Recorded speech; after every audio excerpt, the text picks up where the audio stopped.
Okay, our learning target is to determine the range and domain of a function defined as a table of values.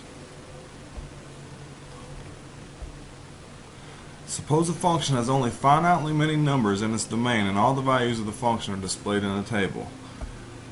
Then the domain of the function is a set of numbers that appear in the left column of the table. The range of the function is a set of numbers that appear in the right column of the table. Let's look at an example. Okay, so we have this function f of x. So our inputs, our domain, are our x values, and our outputs, our y values, are f of x. So our inputs here, our domain is going to come from the left column of the table, and our range is going to come from the right column of the table. So we see that our domain, I like to use the subscript f here to specifically say the function that I'm talking about, because sometimes we'll have more than one function. So this means the domain of the function f equals the set 1, 2, 3, and 5. And note, these are the brackets we use. We don't use interval notation because this is not an interval. It's a finite set, a discrete set of numbers. And if we want to get the range, we come from this side.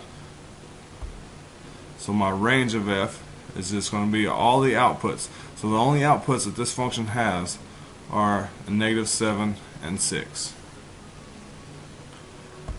Let's look at one more example. So we have a function g here with its inputs being x, so its domain is going to come from this side, this column here. So we got the domain of g is going to be 3, 8, 8.4, and 12.1. Again, it's very important to note the notation that we're using here, these brackets instead of parentheses. These brackets indicate that we have a finite discrete set there. Or it's not always finite, but is indeed discrete. And if we look at our range, here's our range value. So we have what?